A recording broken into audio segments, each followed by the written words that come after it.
Donald J. Trump to address the Knesset.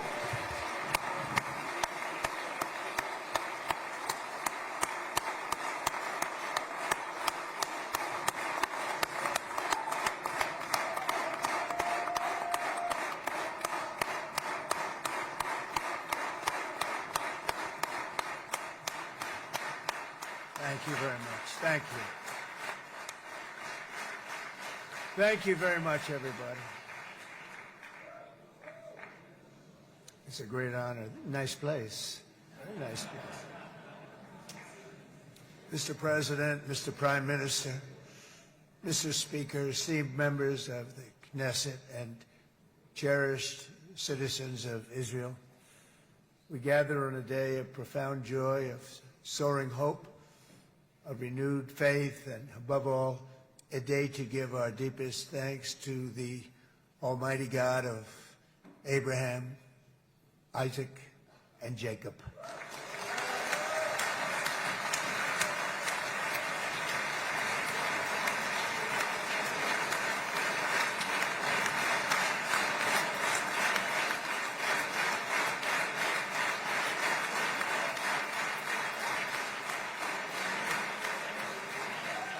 After 2 harrowing years in darkness and captivity, 20 courageous hostages are returning to the glorious embrace of their families, and it is glorious. 28 more precious loved ones are coming home at last to rest in this sacred soil for all of time. And after so many years of unceasing war and endless danger, today the skies are calm, the guns are silent, the sirens are still, and the sun rises on a holy land that is finally at peace, a land and a region that will live, God willing, in peace for all eternity.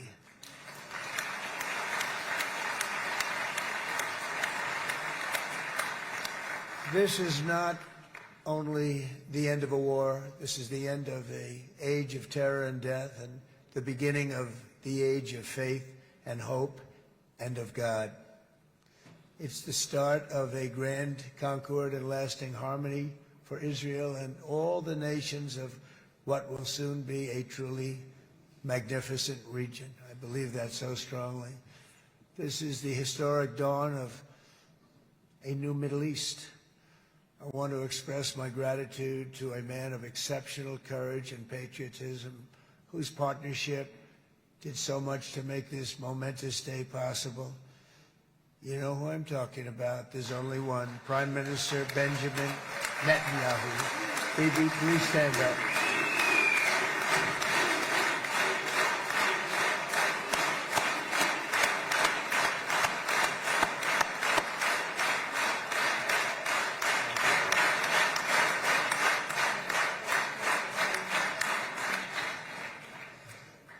And he is not easy, I want to tell you.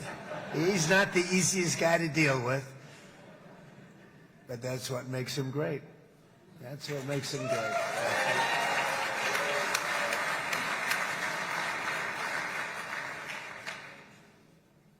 Thank you very much, baby. Great job.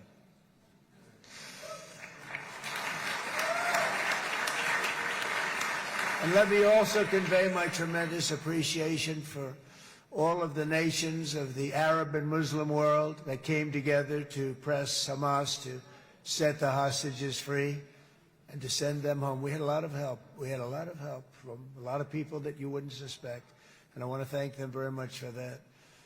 It's an incredible triumph for Israel and the world to have all of these nations working together as partners in peace. And it's pretty unusual for you to see that, but it happened in this case. This was a very unusual point in time, a brilliant point in time. Generations from now, this will be remembered as the moment that everything began to change, and change very much for the better. Like the USA right now, it will be the golden age of Israel and the golden age of the Middle East. It's going to work together. I'd like to thank several great American patriots for their invaluable help in getting something done that almost everyone thought was absolutely impossible. We were wasting our time. So many people said, you're just wasting your time. But we weren't, because we had talented people working with us, and we had people that loved your country, and frankly, people that loved the region. They loved the Middle East. I want to thank my friend Steve Witkoff.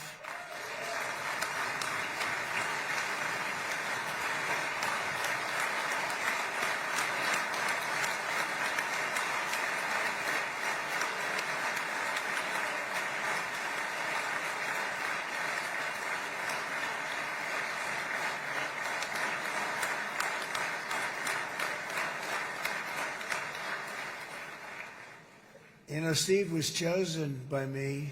He never did this before, but I knew him as a few things. He was a great businessman, but I know a lot of great businessmen, to be honest with you. He had tremendous negotiating skills, but I know a lot of people that negotiate pretty well, although it is an art.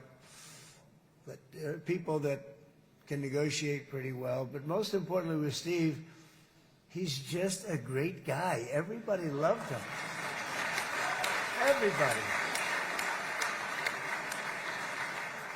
I mean, I know some negotiators that are so good, but you wouldn't have had peace in the Middle East. It would be in World War III right now with some of these guys. Everybody loves Steve, and they respect him, and they somehow can relate to him. I've known him for many years, and I've seen it over and over again.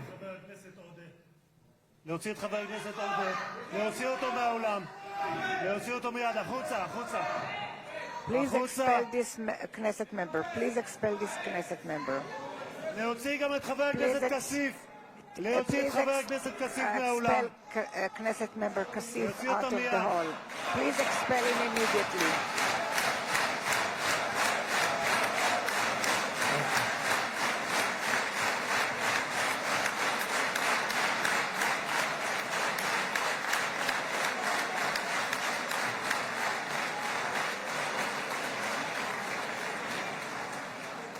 Sorry for that, Mr. President.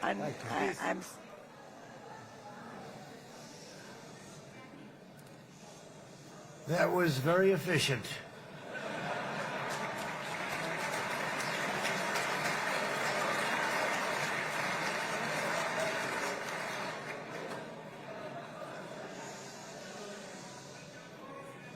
So back to Steve. He's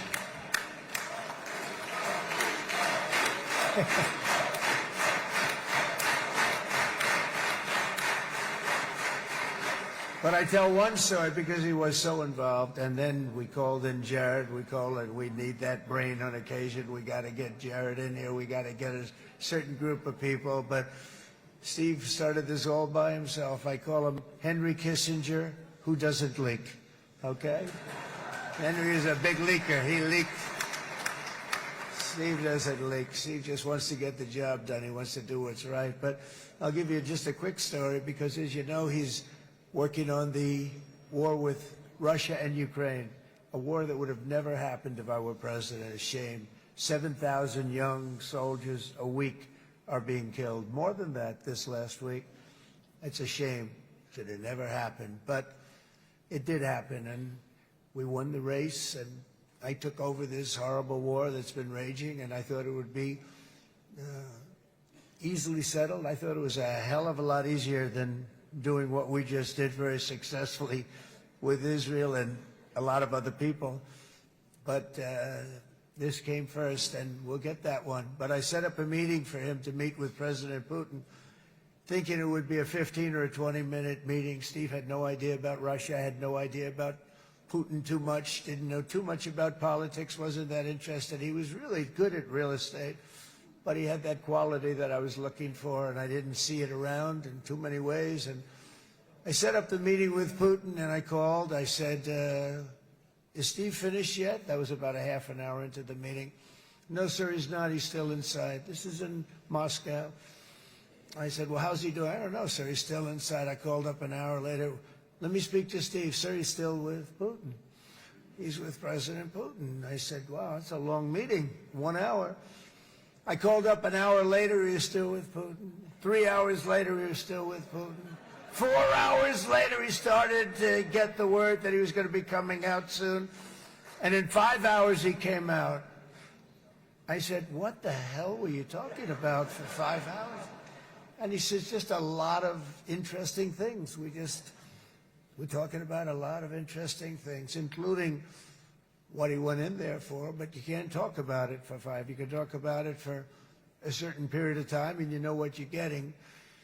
But that's a talent.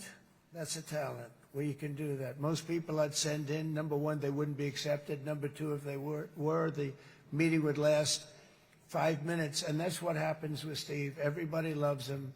They love him on this side, they love him on the other side, and he really is. He's a great negotiator because he's a great guy. So thank you very much, Steve, very much.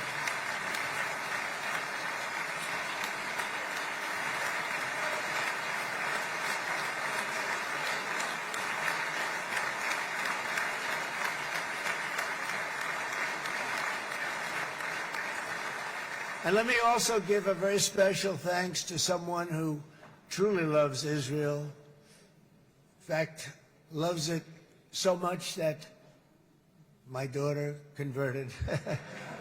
My daughter converted. I didn't know this was going to happen. And Ivanka's here.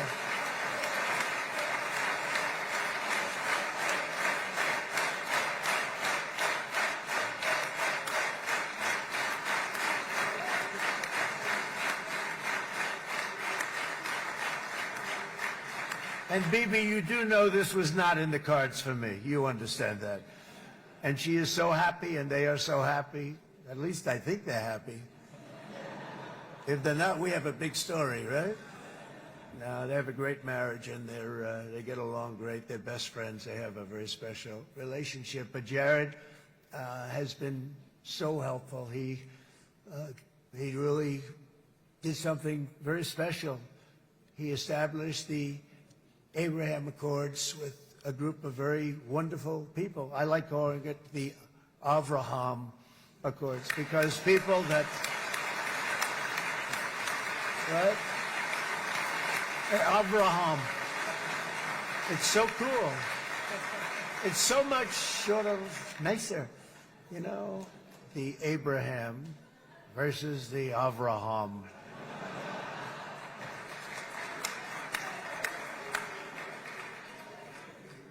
I just don't want to sound too sanctimonious when I do it, so, you know, I sort of split it up. This way we keep everybody happy. But we have some very great talent, and they have no excuses for anything that's taken place, because we had some unbelievably good people working on this. And then you're going to add a man named Marco Rubio, who is also here. That's right.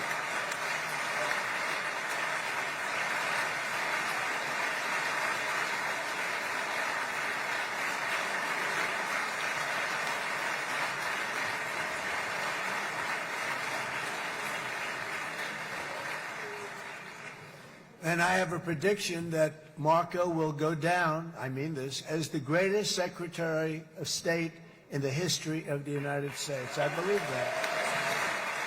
I believe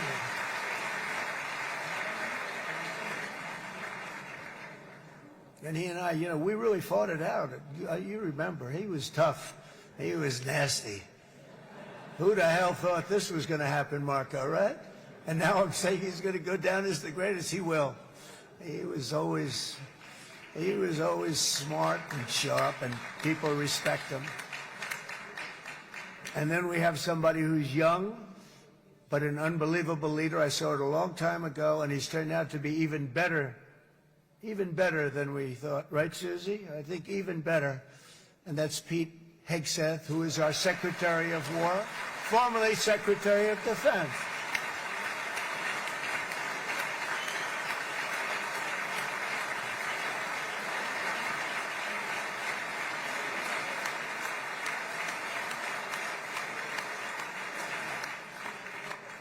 And as you know, we decisively won World War I. We decisively won World War II decisively. And everything in between, and everything before it. We won everything. And then they had the brilliant idea of changing the name from war, you know, it was war, to defense. And with that went a certain thinking. And we fought in a very politically correct way after that. We always had the strongest military, and now we have a stronger military than we've ever had before. Because of my first term, I've totally rebuilt the military, every aspect of it. But we have, if you think, we settled 8 wars in 8 months. I'm now including this one, by the way, if that's okay. They may say, well, that was quick, because yesterday I was saying 7, but now I can say 8. The hostages are back. The hostages are back.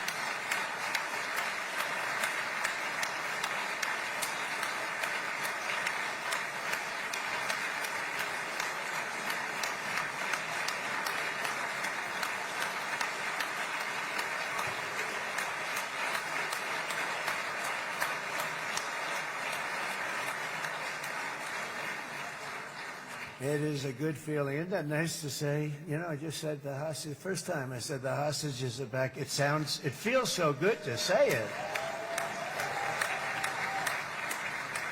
But when you settle 8 wars in 8 months, that means you don't like war. Everyone thought I was going to be brutal. In fact, I remember Hillary Clinton during a debate, she said, look at him, he's going to go into war with everybody. And actually, she said, he's got a personality that's all about war. No, and my personality actually is all about stopping wars, and it seems to work. Seems to work. But it also means this name change and our attitude that we're not going to go into a war, but if we do, we're going to win that war like nobody has ever won a war before. We will not be politically correct, but we're not going to be there. And I think, you know, as you mentioned, Bibi, before, peace through strength, and that's what it's all about. The United States has the greatest and most powerful military in the, right now, history of the world. I can tell you we have weapons that nobody's ever dreamt of. I only hope we never have to use them. I rebuilt the military. I was proud to do it, but some of the things I hated to do. I hated certain of the weapons because the level of power is so enormous. It's so dangerous, so bad. But we have to do what we have to do. We make the best weapons in the world, and we've got a lot of them. And we've given a lot to Israel, frankly. And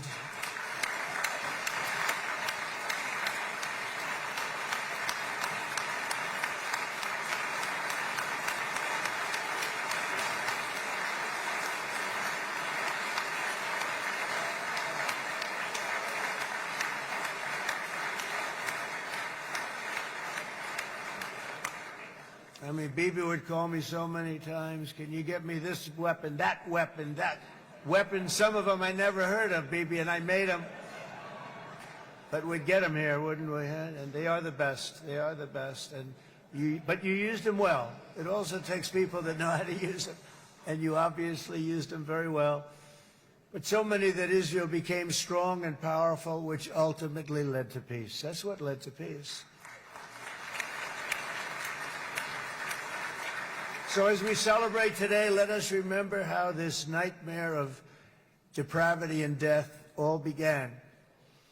2 years ago, on the eve of the Simchat Torah holiday, thousands of innocent Israeli civilians were attacked by terrorists, and one of the most evil and heinous desecrations of innocent life the world has ever seen, the worst slaughter of Jews since the Holocaust. The cruelty of October 7th struck to the core of humanity itself. Nobody could believe what they were witnessing. The United States of America grieved alongside you, and we mourned for our own citizens who were so viciously taken that day. And to all the families whose lives were forever changed by the atrocities of that day, and all of the people of Israel, please know that America joins you in those 2 everlasting vows: never forget and never again.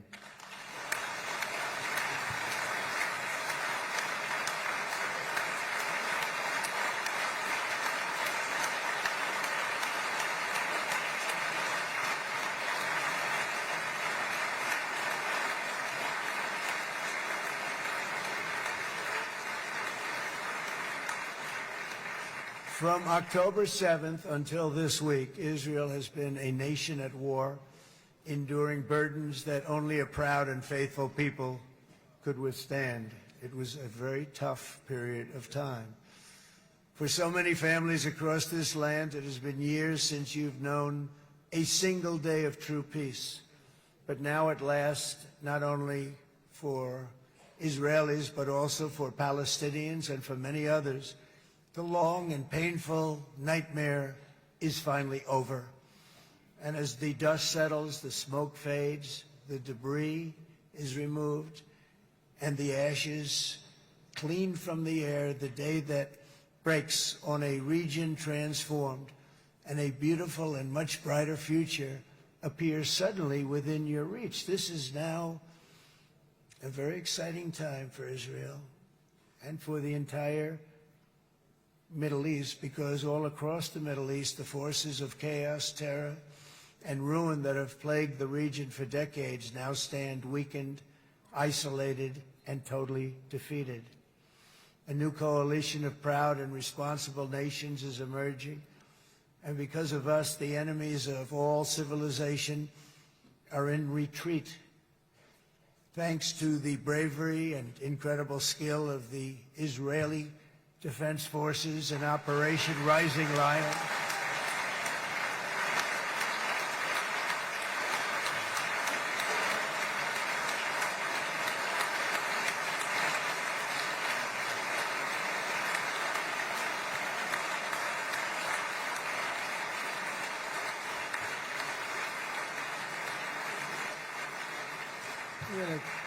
That's central casting. Let's put him in a movie. Look at him.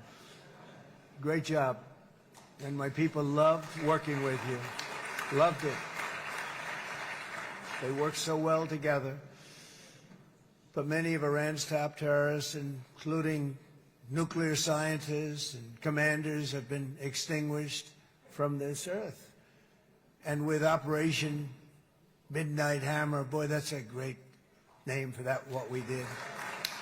Last June, the United States military flew 7 of those beautiful B-2 bombers. They look so beautiful all of a sudden.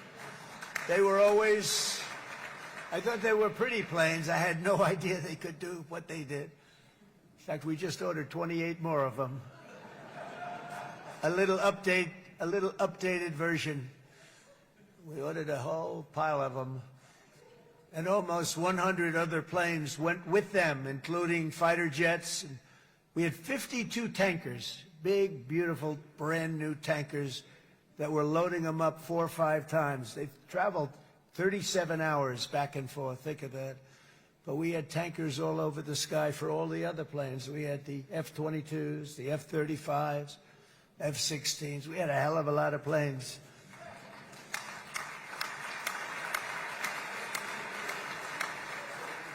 So we had 52 gas stations in the sky. That's what they call them.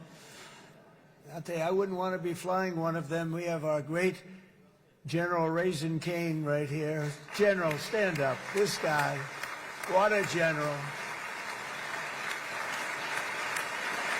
Thank you.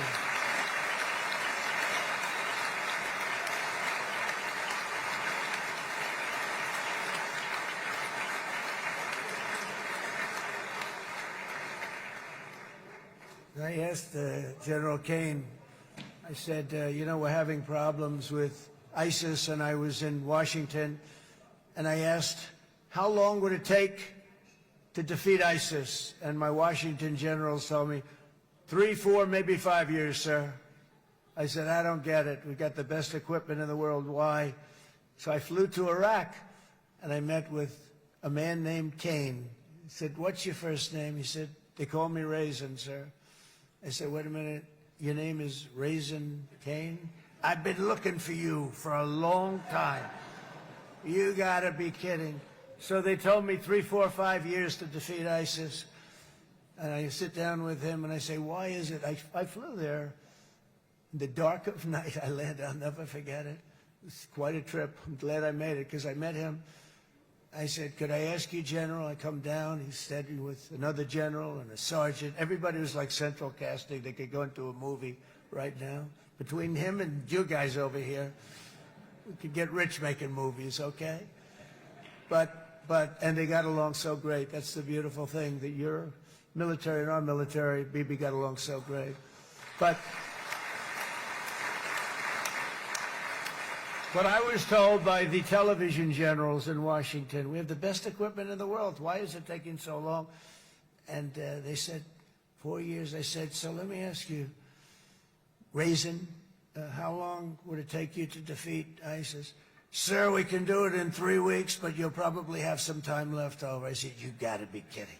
What the hell are you talking about? They said 4 years. I said, well, sir, look, it's not my place to say, but you're asking me the question. What you have to do is you hit them from the west, you hit them from the north, you hit them from the south, you hit them above, you hit them below. I said, so why didn't they do it? And he didn't want to speak badly of his superiors, which is hard to believe they were his superiors. Should have been the other way around a long time ago, because he's the one that did Operation Hammer. It was flawless. It was flawless. It was absolutely flawless. And I said, so you really think you can do it in 4 weeks? Yes, sir, 100%. You have to do it differently than they were doing it. They were using one base, and it was hundreds of miles away. And he says, we have all these portable bases all over the Middle East. And they didn't want to use them because they didn't want to offend the country where the portable... They wouldn't have even known what the hell the planes were going up, right? They wouldn't have known. But he said, no, they didn't want to defend anybody, offend anybody. And but we can do it in 4 weeks. I said, you sure about that? I'm going to call you back. I'll call you back on Monday. I'm going back to Washington. But you think 4 weeks? Yes, sir, I think we can do it in 4 weeks. We'll have time left over. So I call him on Monday. I say, you think you can do it? 4 weeks. I said, go ahead and do it. He did it. I'll tell you, he did it in 4 weeks, less than 4 weeks. So, General, stand up, please. Again, this is a real general. This is not a television general. He doesn't want to go on television.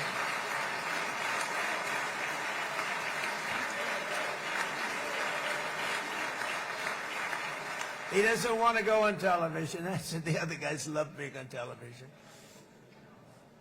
So we dropped 14 bombs on Iran's key nuclear facilities, totally, as I said originally, obliterating them. And that's been confirmed, and everybody understands it. Together we stopped the #1 state sponsor of terror from obtaining the world's most dangerous weapons. And if you think about it, if we didn't do that, and assuming we made the same deal that we have today, there'd be a dark cloud over this deal. And #1, it wouldn't happen because the other Arab and Muslim nations really wouldn't feel comfortable making the deal that we have now, right? If Iran had that nuclear weapon that they were about 2 months away from having. They would have had it in 2 months or maybe less than that. They were right at, this was our last shot. They looked at it for 22 years. This was our last shot. The pilots told me that. They said, 22 years, sir. They looked at it. Our predecessors looked, they studied it. 3 times a year would do drills on that exact attack. And boy, did they get it right. But let's assume they didn't, and let's assume there was large-scale nuclear weapons in the hands of Iran. We couldn't be here today. Even if we signed the deal, which we couldn't do because a lot of people would not want to have anything to do with it, we took a big cloud off of the Middle East and off of Israel.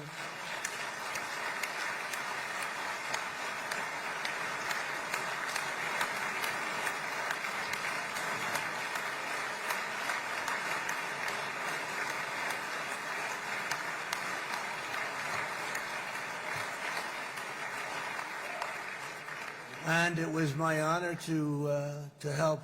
But it isn't it true, though, that can you imagine the same, let's assume, Bibi, the same documents, we had everything the same, but you had somebody out there that was, in the opinion of everybody, all-powerful in the Middle East.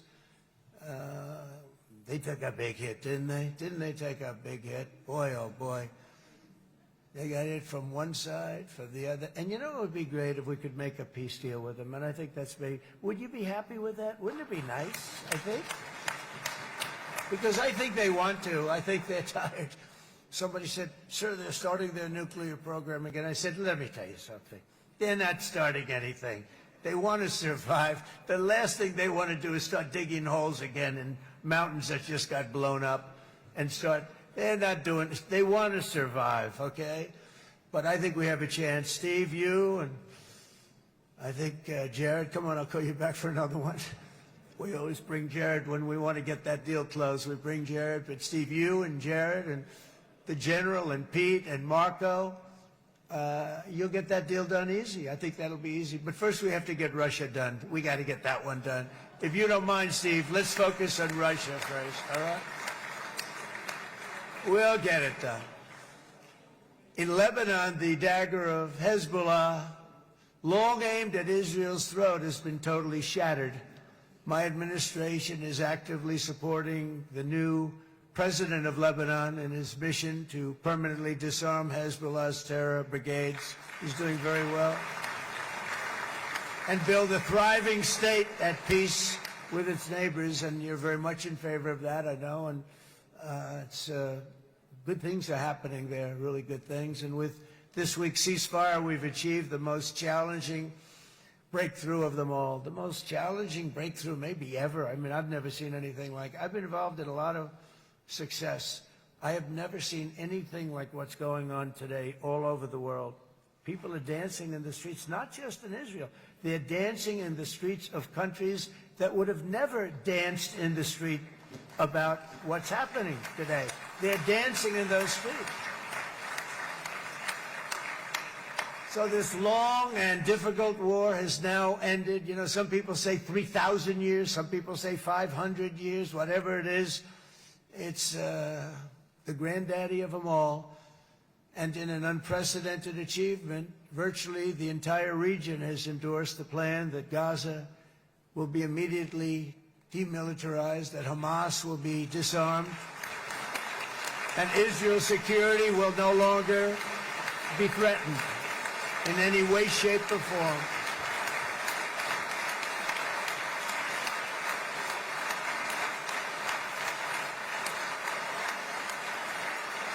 So Israel, with our help, has won all that they can by force of arms. You've won. I mean, you've won. Now it's time to translate these victories against terrorists on the battlefield into the ultimate prize of peace and prosperity for the entire Middle East. It's about time you were able to enjoy the fruits of your labor. Mr. Opposition Leader. He's a very nice opposition leader. I think. No, he's a nice man. Bibi, he's a nice man. Good. He knows what he's doing, right? No, a very nice guy. Well, see, now you can be a little bit nicer, Bibi, because you're not at war anymore, Bibi.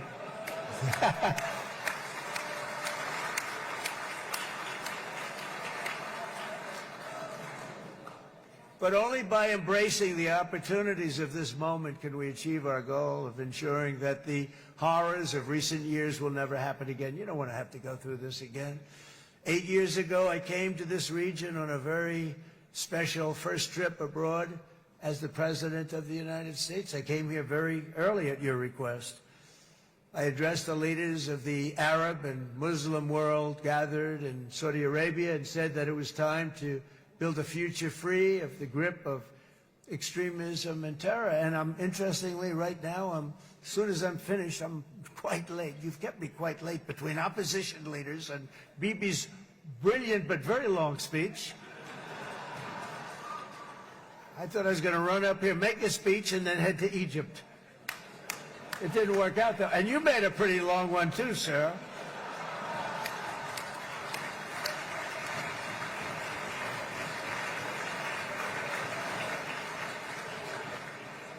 But I liked what you all said. It could be worse. Supposing on top of it, I didn't like what you said. That would be no good, Ron, would it? Ron, you did a great job, by the way, Ron.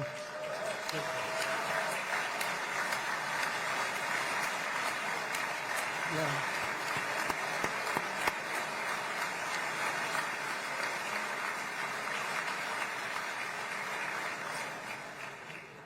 So I'm going to be meeting, actually, in a little while, I'm going to be meeting with the most powerful, the richest nations really in the world, although now with the tariffs, the United States is by far the richest nation in the world, as you probably have been reading. But the richest nations, most powerful nations, you know, tremendous, headed by some tremendous people in many cases. Some cases I wouldn't say necessarily I would endorse, but I will tell you some incredible people that really helped us make this all possible. So I'll be going there. I'll be quite late. They might not be there by the time I get there, but we're going to give it a shot. But the journey we started back then led to the crushing defeat of the ISIS caliphate, to the monumental Abraham Accords, and ultimately to the historic ceasefire this week, in which many of those same nations really played a very pivotal role, I have to tell you. Steve will tell you that. Jared will tell you that. Together we've shown that peace is not just a hope that we can dream about. It's a reality we can build upon day by day, person by person, and nation by nation. And because of that, the Middle East is finally ready to embrace its extraordinary potential. You have extraordinary potential in this region. It should now be clear to everyone throughout the region that decades of fomenting terrorism and extremism, jihadism and anti-Semitism have not worked. They haven't worked. They've been a disaster. They've just killed. They've killed. They've backfired completely and totally. They've just totally backfired. Everything that you thought, take it worst case, it's turned out to be worse than that. They have not worked. From Gaza to Iran, those bitter hatreds have delivered nothing but misery, suffering, failure, and death. They've served not to weaken Israel, but to annihilate the very forces that did the most to foment this hatred. And it's really, I mean, everybody that's tried it has become irrelevant. Meanwhile, we've seen those nations that set aside their differences, reached across ancient divides, and pursued engagement are now among the most successful in the region. They're getting along with Israel, and they're doing great. And I can tell you the 4 nations that joined the Abraham Accords early on, and you'd all be doing me a favor, and I'm going to be saying this in a little while to some other friends, would love you all to, is this right, Jared? Join up in the Abraham Accords. We have to join up and get together. You can have that whole thing filled out. We had a very weak administration, worst president in the history of our country by far. And Barack Obama was not far behind, by the way.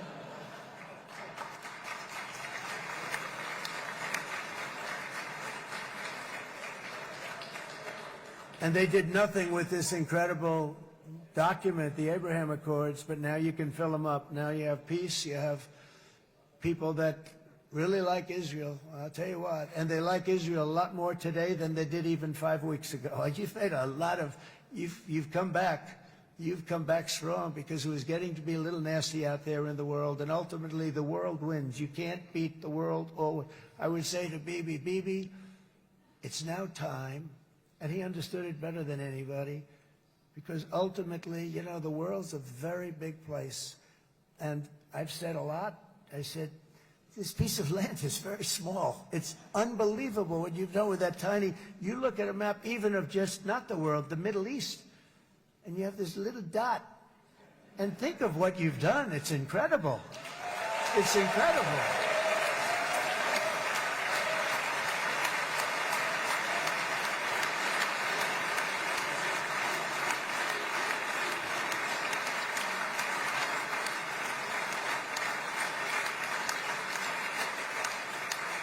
But the world is loving Israel again. And I said to Bibi, you know, the world is big and it's strong. And Ron, ultimately, the world wins. And we don't have to worry about that now. But there was getting to be a period of time over the last few months, you know, the world wanted peace and Israel wanted peace. Everybody did. Everybody did. And what a victory it's been, right? What a victory it's been. if you would have gone on for 3, 4 more years, keep fighting, it was getting bad. It was getting heated. The timing of this is brilliant. And I said, Bibi, you're going to be remembered for this far more than if you kept this thing going, kill. It would be it would not be the same. And I just want to congratulate you for having the courage to say, that's it, we've won, and now let's enjoy our lives and let's rebuild Israel and make it stronger and bigger and better than it's ever been before. You're going to do that. Took a lot of guts. And the choice for Palestinians could not be more clear. This is their chance to turn forever from the path of terror and violence. It's been extreme, to exile the wicked forces of hate that are in their midst. And I think that's going to happen. I've met some people over the last couple of months that want to see it happen very much. And after tremendous pain and death and hardship, now is the time to concentrate on building their people up instead of trying to tear Israel down. We don't want that to happen again. And the total focus of Gazans must be on restoring the fundamentals of stability, safety, dignity, and economic development so they can finally have the better life that their children really do deserve after all these decades of horror. I intend to be a partner in this effort in the sense that we're going to help and we're going to do something that became unbelievably popular. Everybody wants to be on it. It's called the Board of Peace, okay? How about that? Is that a beautiful name? Like a board of peace.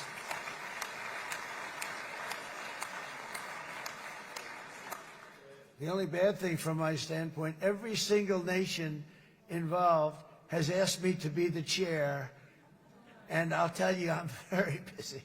I didn't count on that, but you know what? If we do it, we'll do it right, and we have unbelievable power and wealth, because you're going to need wealth. You're going to need wealth to rebuild things, and they have wealth like few people have wealth. I want to thank the Arab and Muslim nations for their commitment that they've made to support a safe rebuilding of Gaza and beyond. I have many Arab countries, very wealthy countries, that came up and said, we'll put up tremendous amounts of money to get rebuild Gaza, and I think that's going to happen. The power, they want dignity, they want to come forward, and they want to say, and I want to say who they are, because what they're doing is going to be, I think, something that you're going to be very impressed with, Bibi, and you need that. You need the kind of economic power that they have, and they want to see it work, and they want to see it be safe, and they want to see it be good for Israel, too. And as much money as it will be, and it's a lot, as you can see, it's a lot.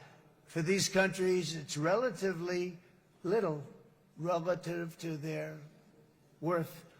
It's really a lot of money like most people could never even conceive, but for these countries, it's not that much, especially because it ensures success and stability in the Middle East, which is what they want to see.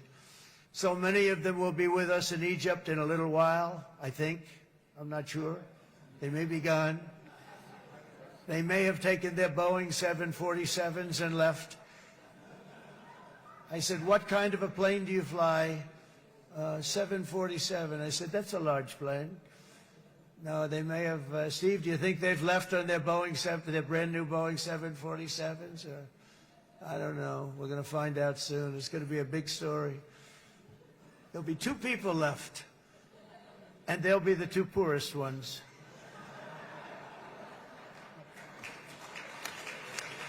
But it will be the wealthiest and most powerful group of nations. So the group that we have assembled, that's waiting for us, is the wealthiest and most powerful group ever assembled at one time. There has never been a group like this. And they're only looking for good. They want good. They're going to do good. And as those commitments are made, I'm going to let the world know who's doing it, because they really deserve to get the credit. And some of them probably won't want the credit, but they deserve it. It's more obvious than ever that the productive and responsible nations of this region should not be enemies or adversaries. You should be partners and eventually even friends, and that's what's going to happen. I know it. Together you can stand against the forces of chaos. Yeah, you go ahead. That's an important point.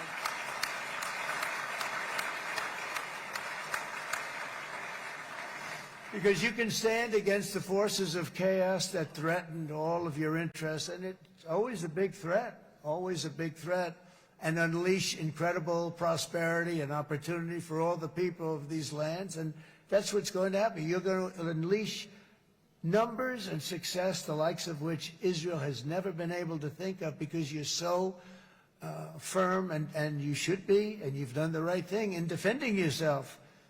You're not going to have to worry so much about it. You've won, and now you can build, and you can do things that you never even thought possible. When you put that genius into doing something else, it's going to be something it's going to be a miracle. The miracle in the desert, it's going to be amazing. And it already is in a true sense. But it'll be wonderful when you can spend time thinking about other than war and defense and offense also. To that end, it's my firm hope and dream, frankly, that together the Abraham Accords will turn out to be everything that we thought they would. Those 4 countries were very, very brave in doing it. They did it at a very early point, and every single one of them benefits unbelievably financially. And if you noticed, even in this bad period that we just went through, they all remained a member of the Abraham Accords. They've done unbelievably well. And you know who you are, and I want to thank you. And they've stayed because of loyalty, but they've also stayed because it was really good business. They've made a lot of money being members, and you're going to all, I hope that every one of the countries that we're seeking, Jared, I hope they join quickly. No games, no nothing. Just join, get it. It's going to be a great peacemaker. It's really going to bring it together beyond anybody's wildest dreams. So instead of building fortresses to keep enemies at bay, the nations of this region should be building infrastructure to weave your commerce closer together, because you've got to compete with the big world out there in commerce now. It's a different kind of competition. Instead of making weapons and missiles, the wealth of this region should flow to schools and medicine, industry, and frankly, the new hot thing, artificial intelligence. It's a lot of intelligence they're going to have to be thrown off to pay back these sums of money that they're doing.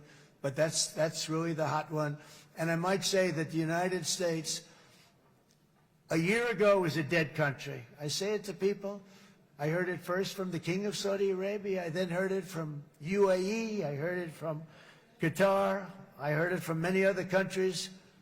A year ago, the United States of America was a dead country.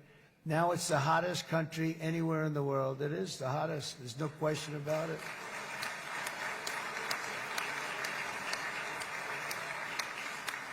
In fact, if you go back a year ago, before the election, although once we had November 5th, we became hot because people got it. I would say November 5th was a time that we became really hot. But once you go back a couple of years, if I were in charge and the country was doing what they were, nobody was going to ask me to speak. Nobody asked Joe Biden to come up and speak, I guarantee you that. And if they did, he would have turned them down, I promise you. He didn't speak. He didn't speak, and he didn't speak well. But all of the countries in the Middle East, it could have, what we're doing now, it could have happened a long time ago, but it was strangled and set back almost irretrievably by the administrations of Barack Obama and then Joe Biden. There was a hatred toward Israel. There was an absolute hatred. The setbacks really started when President Obama signed the Iran nuclear deal.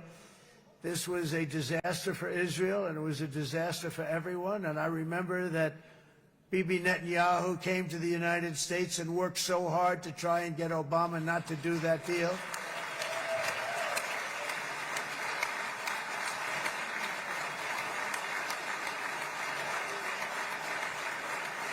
He worked so hard.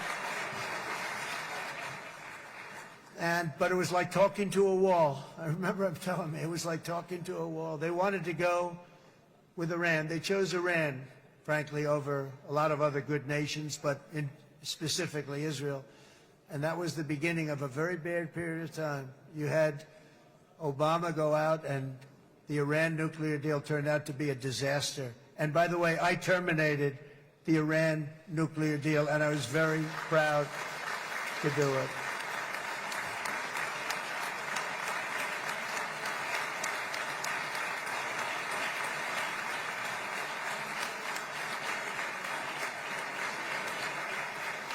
Yet even to Iran, whose regime has inflicted so much death on the Middle East, the hand of friendship and cooperation is open. I'm telling you, they want to make a deal.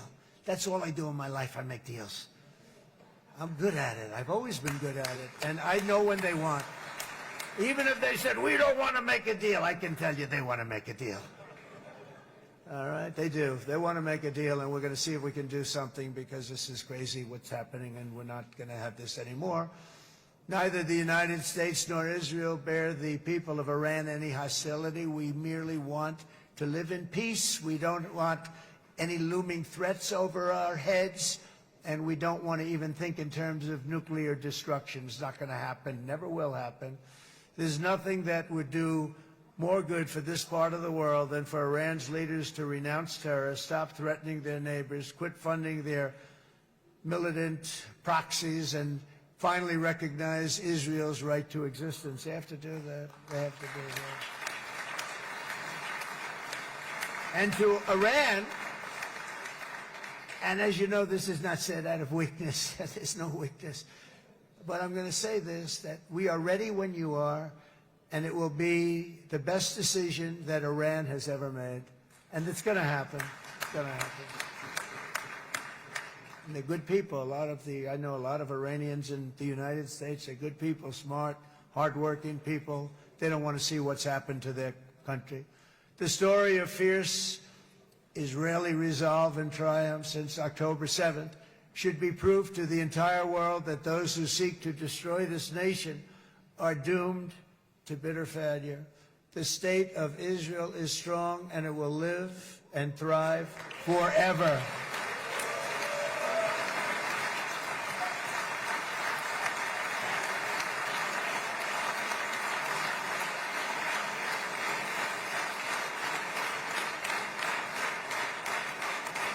And that is why Israel will always remain a vital ally of the United States of America. Israelis share our values, field one of the world's most powerful militaries. You really do. You have an amazing, what a job you've done. And have one of the most innovative economies on earth. Those are just a few of the reasons why I'm proud to be the best friend that Israel has ever had. And they all say it in the White House. They all say it. I guess it's true because everybody says it, baby. You said it today. Thank you.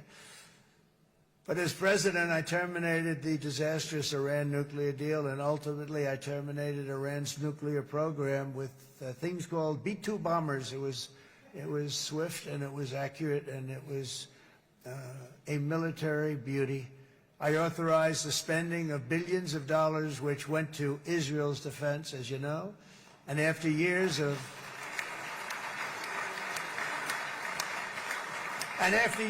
broken promises from many other American presidents, you know that, they kept promising. I never understood it until I got there. There was a lot of pressure put on these presidents. It was put on me too, but I didn't yield to the pressure. But every president for decades said, we're going to do it. The difference is I kept my promise and officially recognized the capital of Israel and moved the American embassy to Jerusalem.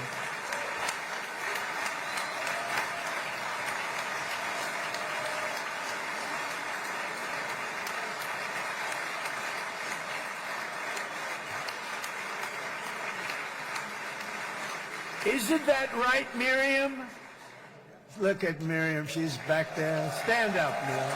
Stand up.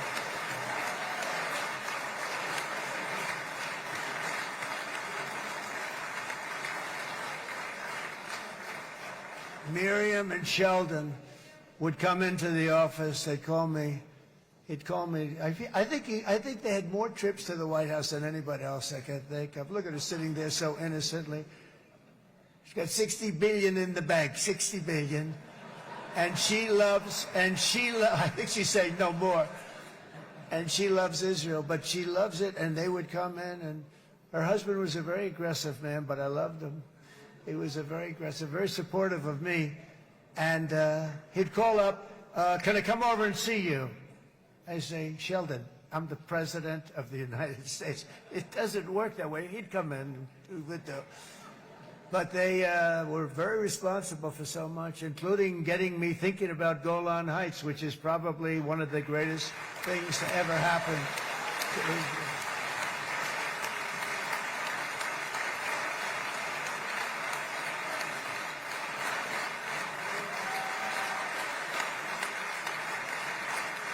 Miriam, stand up, please. She really is. I mean, she loves this country.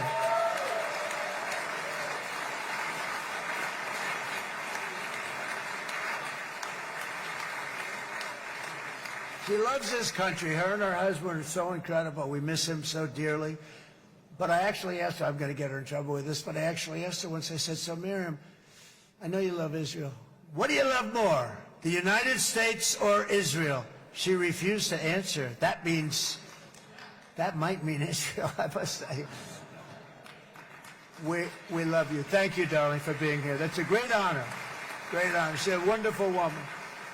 She is a great woman. I've always stood for the people of this community, and I always will. I'll always be with you. I'm always going to be with you. I guess maybe something could happen to change my mind. Somebody that's really stupid gets into office and wants to do really bad things, but that's about it. We don't think we're going to have that happen. I hope we're not going to have that happen. And this man is a good man right here. These two men are good men right here.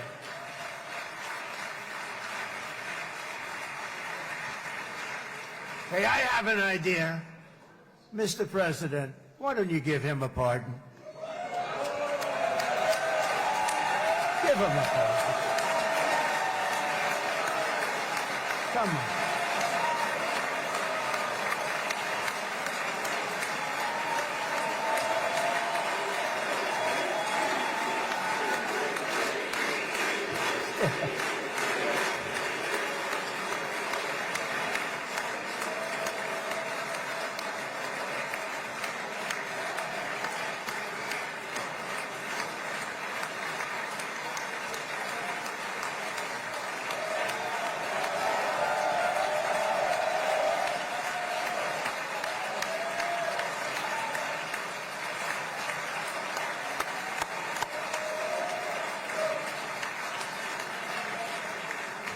By the way, that was not in the speech, as you probably know. But I happen to like this gentleman right over here, and it just seems to make so much sense. You know, whether we like it or not, this has been one of the greatest wartime presidents. This has been one of the greatest wartime presidents. And cigars and champagne, who the hell cares about that?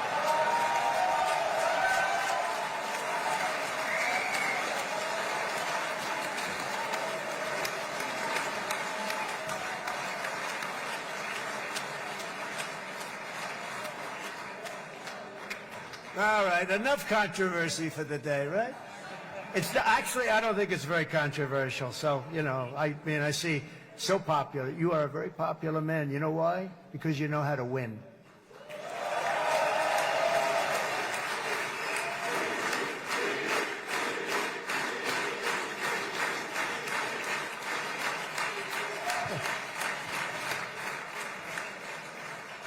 Over the past 2 years, I've met many of the families of the Israelis taken hostage and those that were taken hostage. Unbelievable. I've looked into their eyes. I've seen the worst nightmares of their suffering, but I've also seen something else, the beautiful love of the people, the love of people, frankly, that hold things together, the love that gives you the courage to carry on through thousands of years of persecution and repression, and to emerge with the heart of David. It's the heart of David. It's that love that's defeated the enemies of civilization, built this incredible country and this unbelievable economy, and forged one of the great democracies of the world. That is why it's a true honor to stand here today and address this assembly in your ancient and eternal, now capital, Jerusalem. I'm proud to have helped in that regard. This city and this nation stand as living proof that a much brighter future for this entire region is truly within our grasp. For thousands of years, Jerusalem has been a home to Christians, Jews, Muslims, and people of all ethnicities and creeds. This is the holy center of the world's three great Abrahamic faiths. I like that too. Adorned, it's the first time I've seen that word in a while. Adorned with their sacred sites and alive with their pilgrims and visitors from every corner of the globe. But here between the Western Wall, the Temple Mount, and the hill called Calvary, people of every faith and background live, work, pray, serve, and raise their families side by side, and they do it with love. This example is just one of the modern miracles that Israel has given to the world. And just in closing, the leaders in this chamber know better than anyone else the challenges of this harmony, and it's been easily won. No, it hasn't. It has not been. It's been so tough, but it has been, some say, a miracle. What you've done is a miracle. Look at your size. Look at your chances when it all started. And you know, if you think about it, you are safer today, stronger today, and more respected today than at any time in the history of Israel. Think of it. People used to say it wouldn't exist. They don't say that anymore, do they? Yet if safety, security, and coexistence can thrive here in the winding alleys and ancient paths of Jerusalem, then surely peace and respect can flourish among the nations of the broader Middle East. The God who once dwelled among his people in this city still calls us, in the words of Scripture, the turn from evil and do good, to seek peace and pursue it. So he still whispers truth into the hills and knolls and valleys of his magnificent creation, and he still writes hope into the hearts of his children all over the world. And that is why even after 3,000 years of pain and conflict, the people of Israel have never given up from the threats of Zionism, from all sorts of threats. You want the promise of Zion. You want the promise of success and hope and love and God. And the people of America have never lost faith in the promise of a great and blessed future for all of us. From the very first day that modern Israel was founded, we have stood together through thick and thin of setbacks, and through victory and defeat, through glory and heartache. We have built industries together. We have made discoveries together.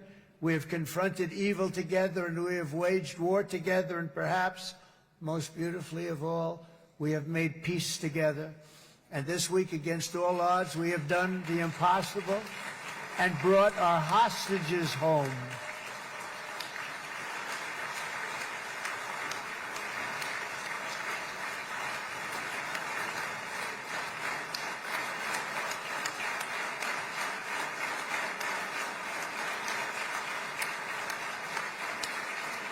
So now we're going to forge a future that is worthy of our heritage. We're going to build a legacy that all the people of this region can be proud of.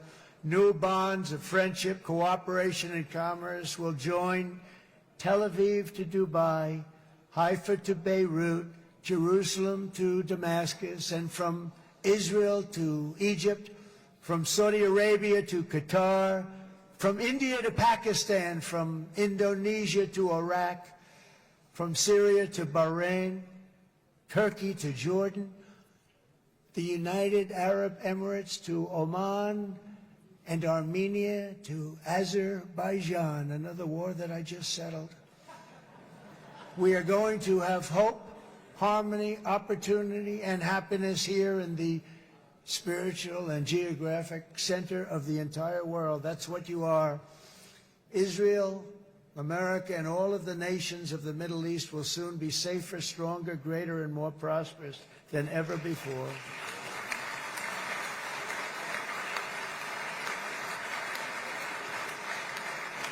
And I want to thank you all once again for this exceptional honor. This has been truly an honor. It's seldom that a president is invited to do this. And I love Israel. I'm with you all the way. You will be bigger, better, stronger, and more loving than ever before. Thank you very much. God bless you. God bless the United States of America. And God bless the Middle East. Thank you, everybody. Good luck. Thank you very much. Thank you.